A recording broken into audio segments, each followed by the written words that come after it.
Como un entusiasta de los juegos de peleas, siempre es un gusto ver cuando tu franquicia favorita incursiona en el género, o en casos más excepcionales, conocer una franquicia porque la misma tiene un juego de peleas. En casos así, es en donde el juego, más allá de sus diseños de personajes o lore, lo que hace que te apegues a él es, definitivamente, su gameplay. El cómo este se adecue a la franquicia en cuestión puede ser, o una decisión de distintos factores, o netamente para acomodarse a un esquema ya funcional por otros juegos de su tipo. Cual sea el caso, lo que a uno como videojugador le importa, es si el juego termina siendo entretenido o mínimamente funcional, y el juego a tratar en este video, fracasa en ambos ámbitos.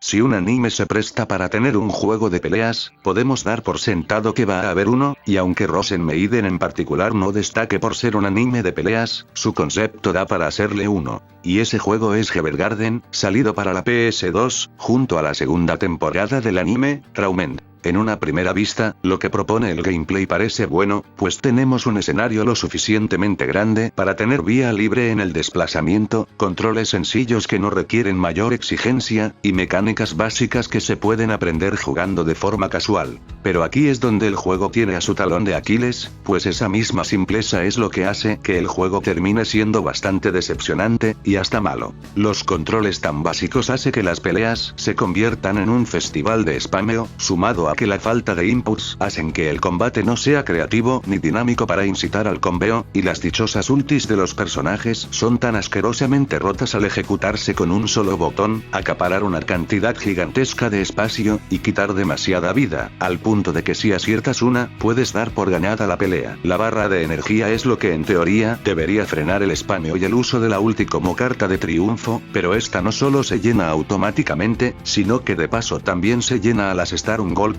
volviendo demasiado fácil el cargar la barra. Y aunque tener un escenario cuadrado para las peleas parezca bueno, lo cierto es que a la larga solo es espacio desperdiciado para que te pases soneando, porque el juego ni siquiera tiene combate cercano, reduciendo a las peleas a pura distancia. Y como último clavo en el ataúd, manejar a una Rosen Meiden es como manejar una roca, se siente tosca, pesada y para nada ágil, que es muy contrario con lo que se llega a mostrar en el propio anime. Lo peor de todo este asunto es que, lo ideado en Evergarden no es malo como tal, sino que fue usado de forma tan torpe, quitando cualquier posibilidad de tener una grata experiencia. ¿Y a qué me refiero con esto? La desarrolladora de este juego fue Taito, y esta empresa años antes hizo un juego llamado Psychic Force, para la PS1. Y aquí no solo te das cuenta de dónde sacaron todo el esquema de gameplay para Evergarden, sino que también te sientes decepcionado por el cómo terminó. Cuestiones como una barra cargable de forma manual y atada a la barra de vida, combate cercano, inputs y más variedad de ataques, combeo, escudos con empuje, uso provechoso del cuadrado para las peleas, y en sí, un esquema mucho más balanceado e ingenioso, terminan por hacer un juego mucho más completo.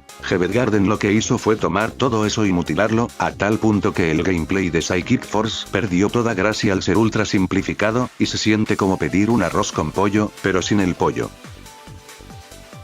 ¿Saben?